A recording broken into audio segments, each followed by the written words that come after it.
So லக்னத்திலேருந்து 12 இடங்கள்ல ஒருத்தருக்கு கேது இருக்கு அப்படிங்கும்போது அவங்க எந்த மாதிரி குணாதிசயத்தோட இருப்பாங்க, அவங்க எதை அவாய்ட் பண்ணிக்கணும், எது பாசிட்டிவா இருக்கும்? ராகு டைம்ல என்னென்ன பாவங்கள் செஞ்சோமோ அதுக்கான விடை தான் கேது.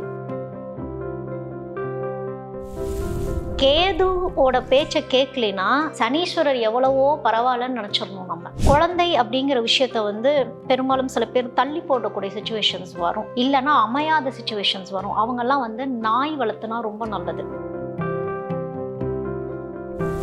ஒரு ஃப்ரெண்ட்ஷிப் ஆகட்டும், ஒரு ஃப்ரெண்ட்ஸை சூஸ் பண்ணுறதாகட்டும், ஒரு எஜுகேஷன் சூஸ் பண்ணுறதாகட்டும், அலட்சியமாக இருக்கக்கூடாது. ஸ்டடீஸில் ரொம்ப கை வைக்கும் கேது 3வது இடத்துல இருக்கப்ப. பிஸ்னஸ் பார்ட்னர்ஸ்டையும் கொஞ்சம் கரெக்டாக இருக்கிறது. அதுவும் தன்னை விட வயசில் மூப்பில் இருக்கவங்க இல்லை ஹையர் பொசிஷன்லலாம் இருக்காங்க பார்த்தீங்களா, அவங்களால இவங்களுக்கு ரொம்ப ஆப்பு வச்சுக்கிட்டே இருப்பாங்க அவங்க.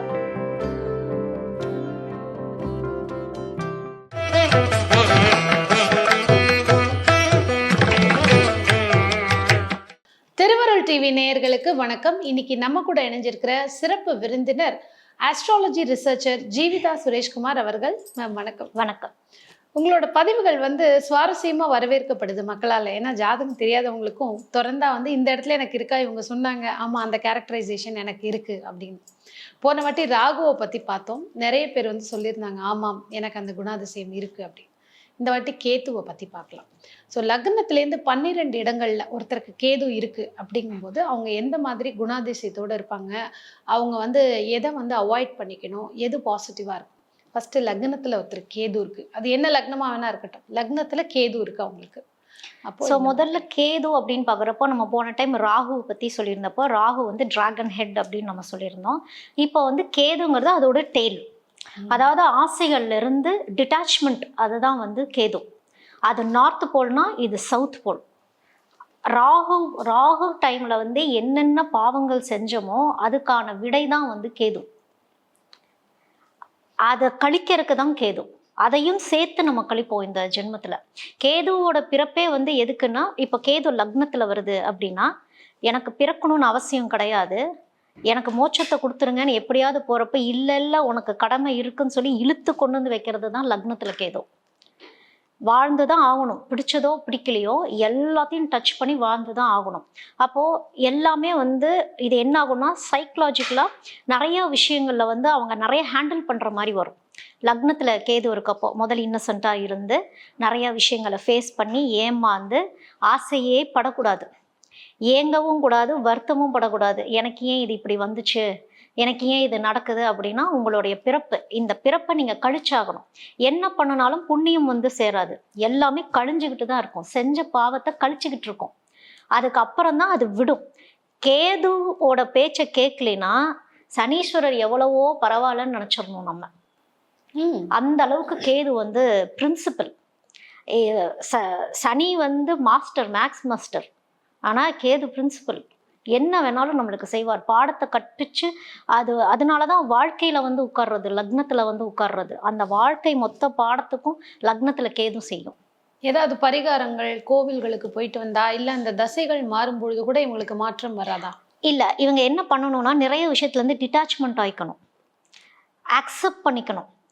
ஓகே, எனக்கு இதுதான் என் லைஃப், இப்படிதான் இருக்கும், இதன்படி நான் கரெக்டா போயிட்டா எனக்கு இது சரியா வருங்கிற அந்த அக்செப்டன்ஸ், பொறுமை வரணும். கேது கற்றுக் கொடுக்குறதே பொறுமை தான். ராகு பொறுமையை கற்றுத்தராது. ராகு கடன்னு ஓட வச்சுட்டே தான் இருக்கும், பின் விளைவுகளை தெரியாது. இங்க ஒவ்வொரு பின் விளைவுகளையும் யோசிக்கணும். லக்னத்துல கேது இருக்கப்போ எல்லா கட்டத்தையுமே கவனிக்கணும், ஏன்னா எல்லாத்தையும் டச் பண்ணும்.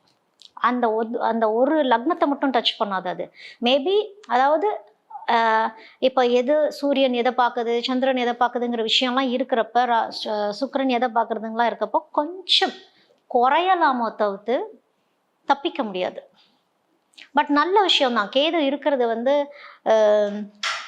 ரியலைசேஷன், ஒரு ஆத்மமா நம்ம ஓகே எனக்கு இதுதான் என்னோட லைஃப் அப்படின்னா அழகா போகும் லைஃப். இது லக்னத்துல 2ஆம் இடத்துல ஒருத்தருக்கு கேது இருக்கு. அப்போ அவங்களுக்கு எந்த மாதிரி விஷயங்கள் நடக்கும், எதில் கவனமாக இருக்கணும், எது அவங்களுக்கு இன்னும் சரி பண்ணிக்கணும் அப்படின்னா என்ன மாதிரி விஷயம்? அவங்க ஃபஸ்ட்டு ஃபுட்டில் கவனிக்கணும். கேது என்ன பண்ணுவாருன்னா, ஒன்று சாப்பாட்டு கொடுப்பார், இல்லைன்னா அதுக்கு ஏங்க வைப்பார். எனக்கு ஏன் இது கிடைக்கல, அதாவது நான் ஒரு எக்ஸாம்பிள் தான் உணவுன்னு சொல்கிறேன். மற்றபடி லைஃப்பில் எல்லா ஹாப்பினஸுக்குமே எங்கே வைக்கிறது, ஃபேமிலி. ஏன்னா அது குடும்பஸ்தானம் சொல்லப்படக்கூடிய இடம். ஃபேமிலி. லேட் மேரேஜ் நடக்கும், இல்லைன்னா ஒரு சிலருக்கு செகண்ட் மேரேஜ் ஆகக்கூடிய அமைப்பை கொடுத்துரும்.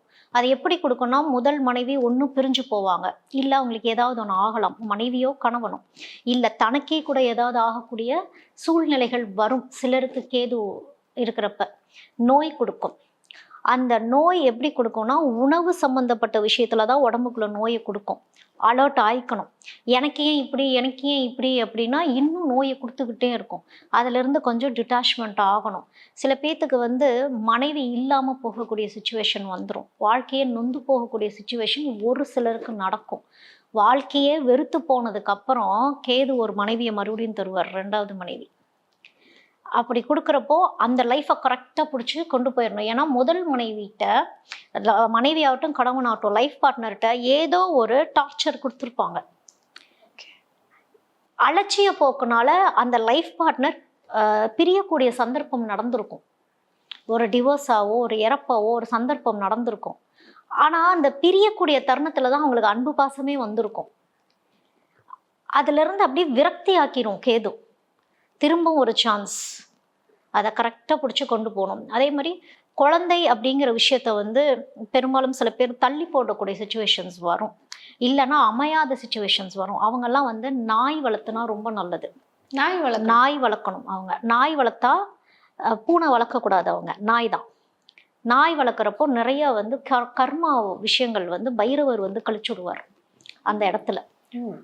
அதனால அவங்க கொஞ்சம் அதை பார்த்துக்கணும். ஆனால் மற்ற கட்டங்கள் என்னன்னு பார்த்துக்கணும். இதெல்லாம் தனித்த கேது என்னங்கிறது மட்டும்தான். கண்டிப்பா இதுக்கப்புறம் நம்ம அந்த இணைவுகளை பத்தி பார்ப்போம். ஒவ்வொரு கிரகமும் கேதுவோட இணைந்திருந்தா, ஏன்னா இப்ப நம்ம வந்து தனித்த கேதுவை பத்தி தான் பேசிட்டு இருக்கோம். இப்ப 2ஆம் பாவத்துல கேது இருக்கிறவங்களுக்கு நாய் வளர்க்கலாம்னு சொல்லியிருக்கீங்க. அப்ப லக்னத்துல கேது இருக்கிறவங்க இந்த மாதிரி விஷயம் பண்ண பாசிட்டிவா இருக்குன்னு என்ன பண்ணலாம்? அவங்க வந்து எல்லாத்தையும் கொஞ்சம் அனுபவிச்சுதான் ஆகணும். அவங்க வந்து ஓம் கேதுவே நமகங்கிறது தான் அவங்களுக்கான மந்திரமே.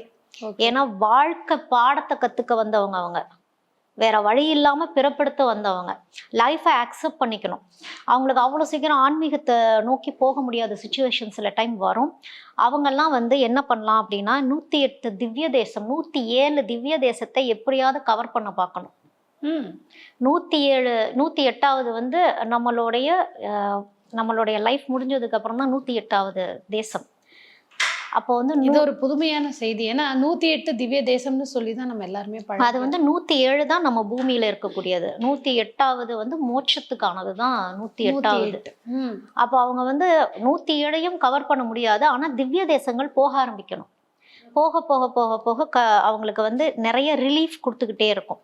ஓகே. ஸோ டைம் கிடைக்கும் போதெல்லாம் திவ்ய தேச தரிசனம் பண்றது வந்து அவங்களுக்கு ஒரு ரிலீஃபா இருக்கும். 3வது இடத்துல கேது இருக்கு. அப்போ அவங்களுக்கு எந்த மாதிரி விஷயங்கள் நடக்கும், அவங்க என்ன பண்ணலாம், இன்னும் பாசிட்டிவாக மாற்றிக்கிறதுக்கு என்ன வளர்க்கலாம், என்ன மாதிரி உணவுகள் எடுத்துக்கலாம், ஃபேமிலி லைஃப் எப்படி கொண்டு போகலாம்? இவங்களுக்கு வந்து நிதானத்தை ரொம்ப கடைப்பிடிக்கணும். இவங்க எங்கெல்லாம் நிதானம் சிதறப்படுதோ அங்கெல்லாம் கேது வந்து பாடம் கற்பிச்சு கொடுத்தே தீரும். ஒரு ஃப்ரெண்ட்ஷிப் ஆகட்டும், ஒரு ஃப்ரெண்ட்ஸை சூஸ் பண்ணுறதாகட்டும், ஒரு எஜுகேஷன் சூஸ் பண்ணுறதாகட்டும், அலட்சியமாக இருக்கக்கூடாது. ஸ்டடீஸில் ரொம்ப கை வைக்கும் கேது 3வது இடத்துல இருக்கப்ப. படிப்புக்கு ஏதாவது ஒரு தடையை கொடுத்துட்டே இருப்பாங்க. அவங்களால படிக்கக்கூடியவங்களா இருப்பாங்க, ஒரு சோம்பேறித்தனத்தை கொடுக்கறது. எல்லா ஸ்ட்ரகிள்ஸ் அப்டக்கல்ஸையும் கேது கொடுக்கும். இதை ரியலைஸ் பண்ணணும். யாரெல்லாம் அட்வைஸ் பண்ணுறாங்களோ, பெரும்பாலும் கேதுவில் இருக்கவங்களுக்கு யாரெல்லாம் அட்வைஸ் பண்ணுவாங்கன்னா, இப்போ 3வதுல இப்போ எனக்கு கேது இருக்குது, எனக்கு ஒருத்தவங்க வந்து அட்வைஸ் பண்ணுறாங்க. ஆனால் அவங்கள நான் பெருசாகவே யோசிச்சிருக்க மாட்டேன், அவங்கள நான் பெருசாக மதிச்சிருந்துருக்க மாட்டேன்னு வச்சுக்கோங்க. அவங்க மூலியமாக தான் கேது வந்து அட்வைஸ் பண்ணும். அவங்க மூலமாக தான் வார்னிங் கொடுக்கும். ஏன்னா யாரையும் அலட்சியப்படுத்தக்கூடாது கேதுக்கு. அவங்களுக்கு பவர் கொடுத்துரும். உனக்கு நான் சொன்னேன்ல, நீ இதை செய்யாமல் போனல, அதனால தான் உனக்கு இப்படி அப்படிங்கிறப்போ எல்லாத்தையும் சமமாக நீங்கள் ட்ரீட் பண்ணணும் அப்படின்னு சொல்லிட்டு கேது அங்கே உணர்த்தும். 3வது இடத்துல கேது இருக்கவங்களுக்கு. அதனால யார் சொன்னாலும் புகழ்கிறவங்கள பக்கத்தில் வச்சுக்க கூடாது. இந்த கேது அப்படி எல்லாத்தையுமே வச்சு கொடுக்கும். புகழ்கிறவங்கள பக்கத்தில் வச்சு ஏமாற வைக்கும். ஃபர்ஸ்ட் ஏமாந்துட்டே இருந்தா ஏமாந்து இழப்புகள், ஏன் நான் ஏமாறுறேன் கூடவே இருந்து குழி பறிச்சுட்டே இருப்பாங்க. முக்கியமா ஃப்ரெண்ட்ஸ் அந்த மாதிரி இருப்பாங்க. அவங்கெல்லாம் கொஞ்சம் ஜாக்கிரதையா இருக்கணும். கேத்து 3ல் இருக்கும் பொழுது. ஆமா. சரி, இவங்க இந்த மாதிரி விஷயங்கள் பண்ணா இவங்களுக்கு ஒரு ரிலீஃப் கிடைக்கும், ஏதாவது மரம் செடி வளர்க்குறதோ இல்லாட்டி பெட்ஸ் வளர்க்குறதோ, இப்போ நீங்கள் ஒரு டிப்ஸ் மாதிரி சொன்னீங்க. ஸோ 3ஆம் இடத்துல கேது இருக்கிறவங்க என்ன பண்ணலாம்? 3ஆம் இடத்துல கேது இருக்கவங்க சிவனை வழிபடணும். சிவன். சிவன் வழிபாடு எப்படி பண்ணணும் அப்படின்னா, ரொம்ப ரொம்ப சிம்பிளா போய் பண்ணணும். கோயிலுக்கு போறதே சிவனை பார்க்க போறப்ப எவ்வளோ சிம்பிளா, அதாவது தன்னுடைய லுக்ஸுக்கெல்லாம் பெருசா இம்பார்ட்டன்ஸ் கொடுக்காம குளிச்சு சுத்தபத்தமா ஒரு விரதம் இருந்து போறப்ப சிவன் கொஞ்சம் காப்பாத்துவார். அந்த ஒரு நிலை வந்து அமைதியா சாமி தரிசனம் கூட பண்ண வேணாம். சிவன் கோயில்ல எவ்வளவு நேரம் உட்கார்றாங்களோ அவ்வளோ நல்லது. 3ஆவதுல கேது இருக்கவங்க ஸோ உள்ள போய் தரிசனம் பண்ணல, அங்க உட்காந்து அமைதியா உட்கார்ந்தாலே போதும், கொஞ்சம் நிதானம் வந்துடும். ஏன்னா கேது எப்படி பார்த்தாலும் எங்க உட்கார்ந்தாலும் அது என்ன பர்டிகுலர் ரிலேஷன்ஷிப்ஸ்ல வருதோ அந்த விஷயத்துக்கு ஒரு நிதானத்தை கடைபிடிச்சாதான் லைஃப் நல்லா இருக்கும். ஓகே. ஸோ 4ஆம் இடத்துல இப்போ கேது இருக்கு, அவங்களுக்கு எந்த மாதிரி விஷயங்கள் நடக்கும்? கவனம் எதுல இருக்கணும்? அம்மா அம்மா. அம்மா தாய்ஸ்தான். அம்மாக்காகவே பிறந்த மாதிரி அது. ஆனா அம்மா பெரிய எளிமையா இருப்பாங்க பெரும்பாலும். அவங்க வந்து அவங்க சாட்டிஸ்ஃபை ஆக மாட்டாங்க.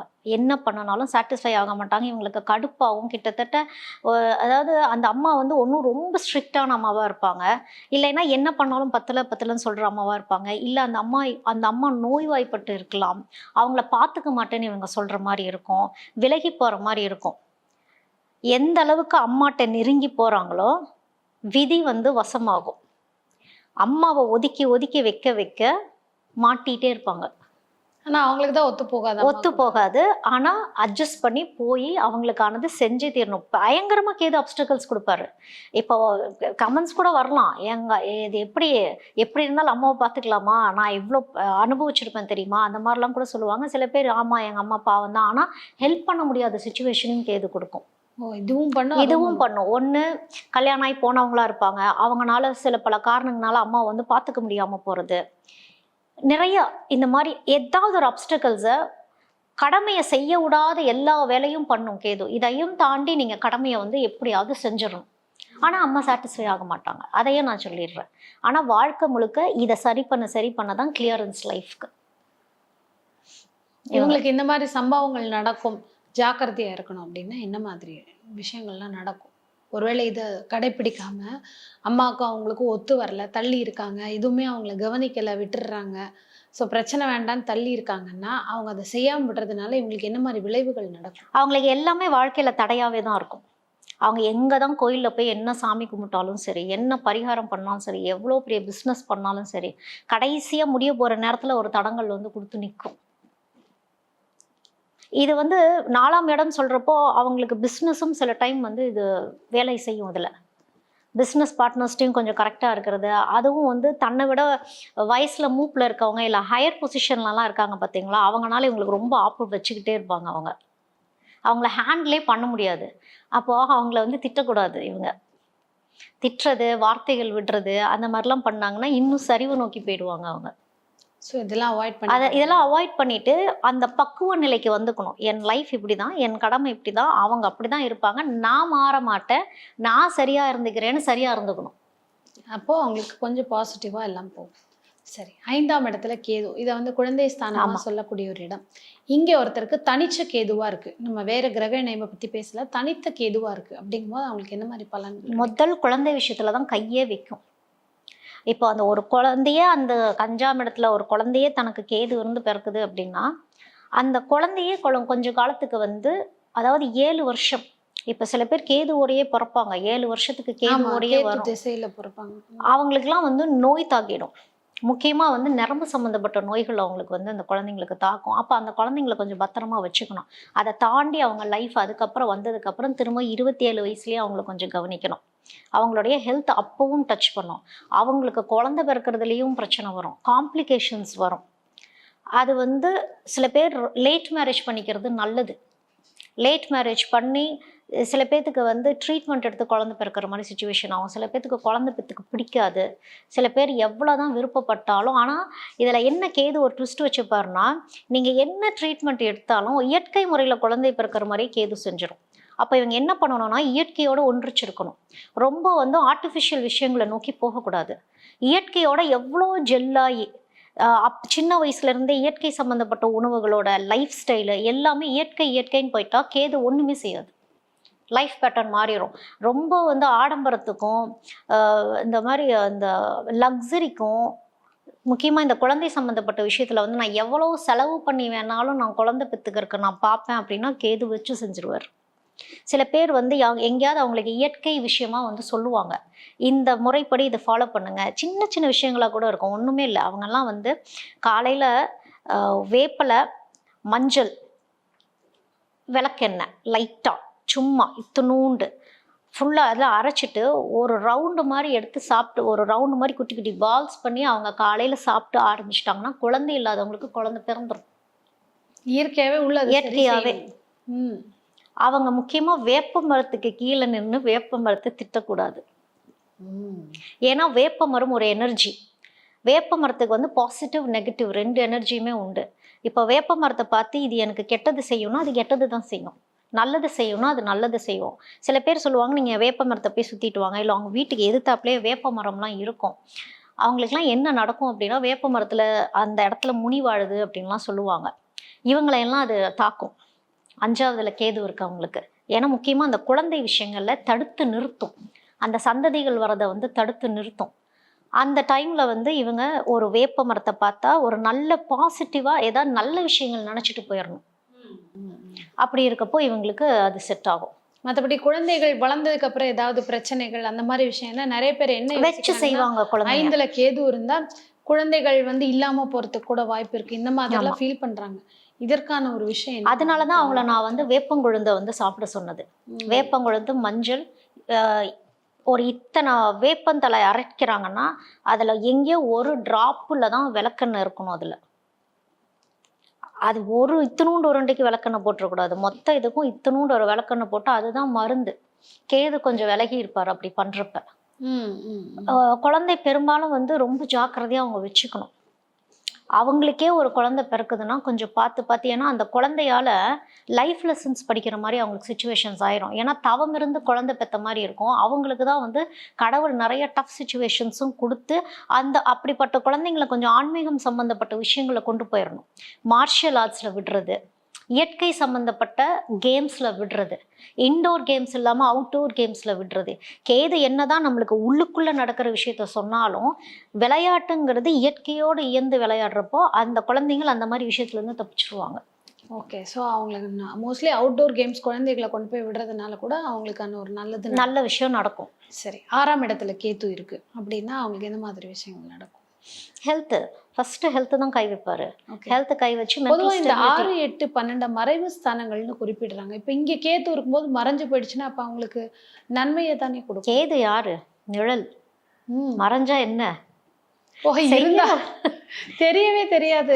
தெரியாட்டாலும் அவர் ஒரு வீட்டை ராகுக்கு கேதுக்கு முதல் வீடு கிடையாது. அவங்க எந்த வீடை எடுக்கிறாங்களோ அதன்படி அவங்க மாறிக்குவாங்க. அப்போ இங்க கேது போறப்ப இவங்களுக்கு ஒரு சோம்பேறித்தனத்தை கொடுக்கறது, ஒரு எனர்ஜி லெவலை குறைச்சி வைக்கிறது, உடம்பு பெருசா இவங்க வந்து கவனிச்சுக்கவே மாட்டாங்க. ஆனா உடம்பு தான் அவங்களுக்கு மக்கர் பண்ணிட்டே இருக்கும், மனசு மக்கர் பண்ணிட்டே இருக்கும். ஒரு மந்த நிலையில கேது இவங்களை எந்த டெவலப்மெண்ட்ஸ்லையும் போய் விடாது. இவங்களும் கொஞ்சம் இயற்கையோட அவங்க எதுவுமே பண்ண மாட்டாங்கன்னா இயற்கையோட ஏந்துவாங்க. இல்லை நான் வரல, இல்லை என்னால் காலை தூக்க முடியல, கையை தூக்க முடியல அப்படின்னு சொல்லிட்டு இருப்பாங்க. இவங்களுக்கு குழந்தை பிறப்பு இவங்களுக்குமே கொஞ்சம் லேட் ஆகும். ஓகே, இவங்களுக்கும் குழந்தை பிறப்புல சில டைம் கை வைக்கும். முயற்சி எடுக்கணும் இவங்க. ஏன்னா அவங்களுடைய பாடியில் அந்த மெட்டபாலிசம் பெருசாக இருக்காது. இந்த மாதிரி 6ல் சில பேர்த்துக்கு கேது இருந்து எனக்கு குழந்தை பிறப்பில் ஆனால் 5ல் தானே கேது இருந்தால் தானே இந்த பிரச்சனை வரும். 6ல் கேது இருந்தாலும் எனக்கு இப்படி வருது அப்படின்னா அவங்க என்ன பண்ணணும் அப்படின்னா, பால் வந்து நைட்டு தங்கத்தை சூடு பண்ணி அந்த தங்கத்தை வந்து பாலில் போட்டுட்டு சவுண்டு வரும், அதை குடிக்க ஆரம்பிச்சிட்டாங்கன்னா நிறைய ஹெல்த் இஷ்யூஸ்லாம் கொஞ்சம் கிளியர் ஆகிடும். ஸோ தங்க மோதிரமோ ஏதோ ஒன்று சூடு பண்ணிட்டு அதை பாலில் போட்டுட்டு அவங்க குடிக்கணும். அதை நைட் அது ஒரு ஹேபிட்டாக அவங்க வச்சுக்கணும். டெய்லி நைட் ஒரு ஹேபிட்டாக வைக்கிறப்போ குழந்தை பிறப்பு சம்மந்தப்பட்ட ப்ராப்ளமோ, இல்லை எனக்கு குழந்தை பிறக்கிறப்போ ஏதாவது குறையோட பிறந்துருமோ அப்படின்னு நினைக்கிறதோ, இல்லை அவங்களே ஒரு டிலே, அவங்களே ஒரு கிட்டத்தட்ட ஒரு சோம்பேறி நிலைக்கே இருப்பாங்க. ஒரு மூவே ஆக மாட்டாங்க. சில பேர் இதெல்லாம் நினச்சி கல்யாணம் பண்ணாதவங்கலாம் இருக்காங்க.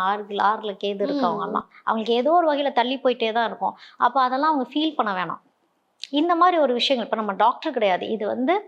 இது வந்து சொல்லப்பட்டிருக்கு. இந்த மாதிரி இருக்கவங்க இப்படி பண்ணலாம் அப்படின்னு சொல்லப்பட்டதுனால அதை நம்ம சொல்கிறோம். சில பேர்த்துக்கு பாலே ஆகாதுன்னு சொல்லுவாங்க. அவங்க குடிக்க வேணாம். இதை நம்ம ஜென்ரலாக சொல்கிறது.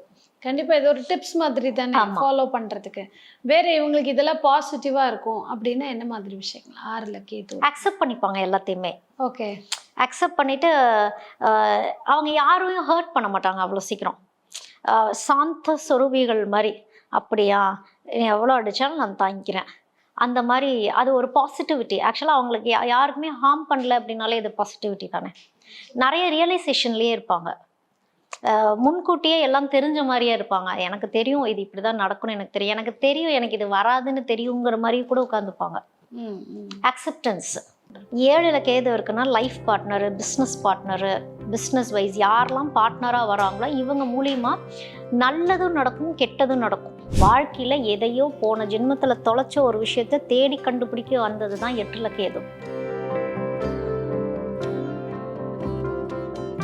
பேசு தமிழா பேசுவினுடைய மக்கள் ஃபவுண்டேஷன் மூலமாக நம்ம ஒரு மிகப்பெரிய ஒரு பசு சரணாலயம் அமைப்பதற்கான முயற்சியில் ஈடுபட்டிருக்கோம். இந்த சரணாலயத்தை அடுத்த 5 ஆண்டுகளுக்குள்ளார நம்ம முழுமையாக கட்டமைச்சு நம்முடைய பாரத பிரதமர் மோடி அவர்களுடைய கரங்களால் அதை திறக்க வேண்டும்ங்கிறது தான் என்னுடைய ஆசை.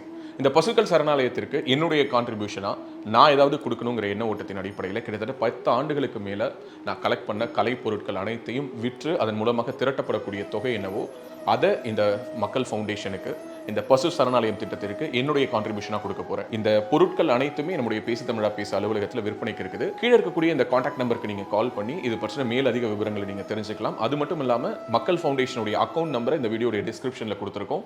நீங்கள் நேரடியாக அந்த அக்கௌண்ட் நம்பர் மூலமாகவும் உங்களுடைய கான்ட்ரிபியூஷன்ஸை கொடுக்கலாம். பேசு தமிழா பேசு ஒரு சேனல் கிடையாது, அது ஒரு இயக்கம்னு நான் உறுதியாக நம்புகிறேன். உங்களுடைய குரலை தான் நாங்கள் ஒவ்வொரு வீடியோலையும் பேசுகிறோம். உங்களுடைய மனசாட்சியை தான் நாங்கள் பிரதிபலிக்கிறோங்கிற ஒரு எண்ணம் எங்களுக்கு இருக்குது. அதே எண்ணம் உங்களுக்கு இருந்ததுன்னா தொடர்ந்து பேசு தமிழா பேசுவனுடைய முயற்சிகளுக்கு நீங்கள் கொடுக்கக்கூடிய ஆதரவை இந்த பசுக்கள் சரணாலயம் திட்டத்திற்கும் கொடுக்கணும்னு சொல்லி ரொம்ப தாழ்மையோடு கேட்டுக்கிறேன். உங்களுடைய அன்பாலையும் ஆதரவாலையும் தான் பேசு தமிழா பேசி இயங்கிக்கிட்டு இருக்கு. அதற்கு என்றென்றைக்கும் நன்றி.